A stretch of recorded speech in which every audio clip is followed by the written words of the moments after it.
Hello, welcome back to another Minion video for Final Fantasy XIV patch 7.3. So this is actually related to a minion through the brand new dungeon. If you haven't done the dungeon yet, there is actually a little bit of a spoiler for the dungeon and kind of like what it contains within the actual text of this. So just a bit of a kind of a warning before we go in this. It's not a really big spoiler.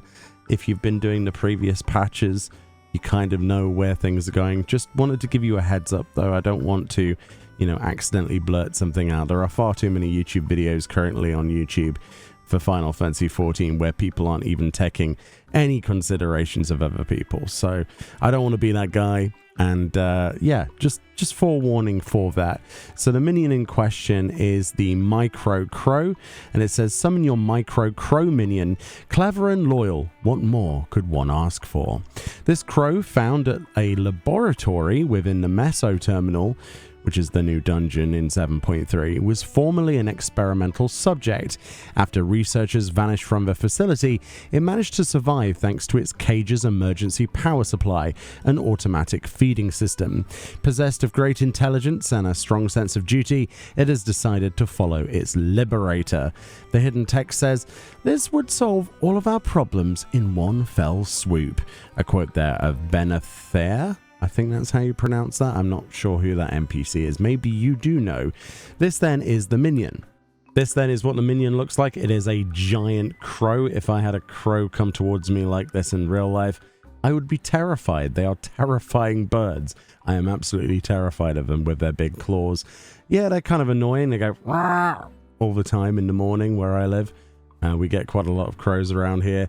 It's quite a well-detailed model, actually, and it is flapping around as you would expect, which likely means that we can do a variety of different emotes to this model. Firstly, then, let's feed the crow from our hand. Probably some bird seed. Much better than that automatic feeder, I would imagine. And a pet emote. Yep, it does exactly what crows do. Terrifying things. And it tries to peck your face out, basically. It doesn't like being pecked. Yeah, that's a crow right there. Menacing creatures. I don't know. I guess they have some redeeming qualities. I have no idea. Not my cup of tea, though. And because, of course, it is a bird, the real question is, can we beckon it onto our shoulder? The answer is, of course, yes. So if you're wondering, there we go. Instead of it flapping around, Meoni looks terrified of having a crow on her shoulder, and so would I be, actually. Look at the size of that thing.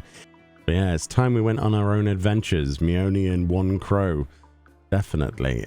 Yeah, it's an incredibly well-detailed model. Almost uncannily detailed. Big claws, ferocious thing. Great to add to our collection. A little bit out of place, without the context of the text, I suppose. But yeah, I suppose they were messing around with all sorts of different life and different species and things. So does this technically mean that this crow is indigenous to the 9th? Is that how that works? Do we not have crows in Eorzea? Don't know, that's going to probably bake my noodle for a while trying to figure that one out. It's a cool model though. Really happy to have this one on our collection. Again, thank you so much for watching these videos. We're trying to cover as much as possible from 7.3, and that includes minions and things like this. More things to cover, and I'll see you all next time. Bye-bye.